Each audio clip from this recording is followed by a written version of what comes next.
Well, thank you. Whoops, sorry. Thank you very much, Speaker, once again for your strong, passionate, and eloquent leadership. Let me just say, we saw the jobs report, and it's clear the economy is losing steam. That means we need big, bold investments in America to help average folks. And when the economy starts losing ground, the only choice is for a strong package. And yet, at times yesterday, our Republican friends seemed willing to walk away from the negotiating table to do an unworkable, weak, and narrow executive orders which are not going to do the job for the American people. We are committed to negotiating. And as we said, we are willing to make compromises. Our bill, the HEROES bill, is at 3-4, theirs is at 1. So the Speaker made a very fair offer. Let's narrow it each. And you should have seen the vehemence. No, I said, you mean after she said, we'll go down $1 trillion, you go up $1 trillion. We didn't specify where or when, and it's mainly in terms of dates, but that's okay. And you should have seen their faces. Absolutely not. I said, you mean you want it to go almost all in your direction or you won't negotiate? And they said, yeah. So we are trying to compromise.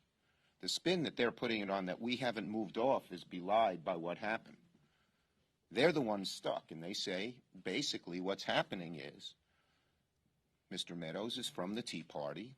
You have 20 Republicans in the Senate greatly influenced by them, and they don't want to spend the necessary dollars to help get America out of this mess. Ideology sort of blinds them. So we need a bill. There are only really two choices for our Republican negotiating friends. They can do a strong bill with Democrats, and they have to realize they're going to need they're going to need all the Democrats to vote for it in the House and a majority of Democrats to vote for it in the Senate. They don't have the votes in the Senate. So that means they've got to meet us in terms of moving. They can't just say no and do it our way. Or their other choice is to do some weak, insufficient executive orders that just won't do the job for the people we all want to help. It's not that the executive orders might be negative, but they're totally insufficient. They're insufficient in two ways. What they do is difficult because it seems, and no one knows what they're going to do, but they can't spend money, they can only forward money. So if you do a payroll tax cut, then after it expires, both businesses and workers have a huge payment to make. You do unemployment and you lend the states money, they're stuck. They don't have the money. They may not want to do it. In terms of tenants, yeah, delaying evictions is necessary, but not sufficient.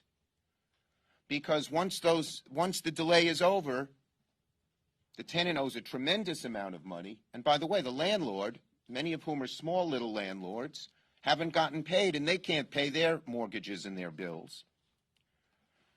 And there's a fourth one. And the college loans, again, is deferral. So you don't pay for a few months, and then you have more to pay. It is much better, and our colleagues admitted that yesterday, to do a strong, robust bill, but they seem unable. But the biggest problem with the executive orders is not what they do, but who they leave out.